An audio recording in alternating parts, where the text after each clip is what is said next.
Case spending resolution dapat unta i-allow ko nila ang mga tao, patyon nila ang mga tao diha.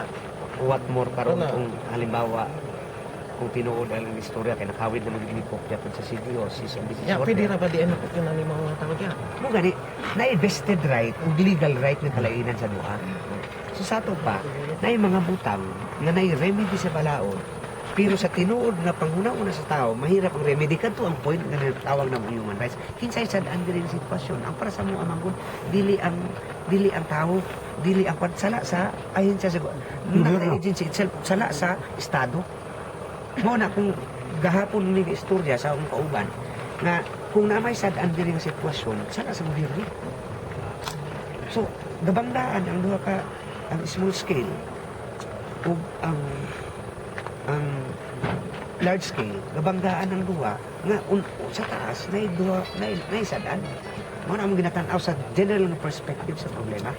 Por eso dili mo gusto mo touch mo explain dito sa mga butang nga na kalabutan sa kaso kaya mo gud ni lawyer it might be one mag-prejudice kay kung ako ang kliyente magilabot ang lain abogado sa upo ko Ang gani nga for an instant remedy unta relief lang po sa mga tao diri kay gikan pa atong December ni what is our legal process go to court mag-file the petition for Mana. maura man gina. tanan nga kon sa balaod gina pa naman namo BMRB wala.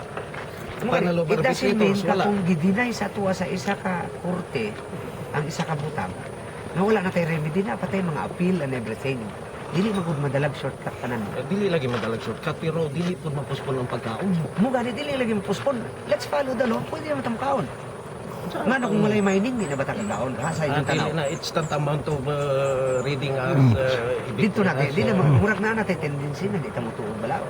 Pero wala gan sila ka Mo gani yung lawyer should have taken action on this wala mo yun ang inyong abogado namay mo abogado in fact yung lawyer nga kung nahibalan is a very classmate din ako mismo mo gani pag uli na ako ito na ako siya mag-istorya na ako dapat yung lawyer mo ano yung direct yung gahit yung tulog ng abogado ano siya ako dalang respeto dili lang kay classmate na ako a very good friend sa among sinumpaan mo kung bawal ko na nilabot sa kliyente sa uban naabot lang may tungkol sa aspeto sa human rights kung hindi gusto mo nilabot sa tanang detalye sa kaso kaya siyempre kung ikaw usa ka mag-ayong TV mag-ayaw po ng isa nag-iayaw niya na daw sa mga dili ka mo inun na sa matong ayos hindi Diagnose. diba makadaot man to so sa mo ka po di mo na po respetuhay ba so na yung mga detalye nga dapat i-explain sa inyo nga dili niyo gusto mo explain na kaya na mga lawyer nga dapat i-explain na pero in as far as today ang pinaka-powerful ninyo tulungan niyo mo relief na yung petition for the issuance of relief from judgment. So pwede ka lang yun sa proseso, sa legal na proseso, hindi na kawayan. Mag-workout sila sa PO. Karon daw, within this week. Motion for reconsideration. Na CDO, wala pag-implement. Na motion for reconsideration, nga usbon, murag ang motion no, murag hangyo. Nga hangyoon, nga dili sa nila implement ang CDO, cease and desist order. Nga kung pwede usbon to.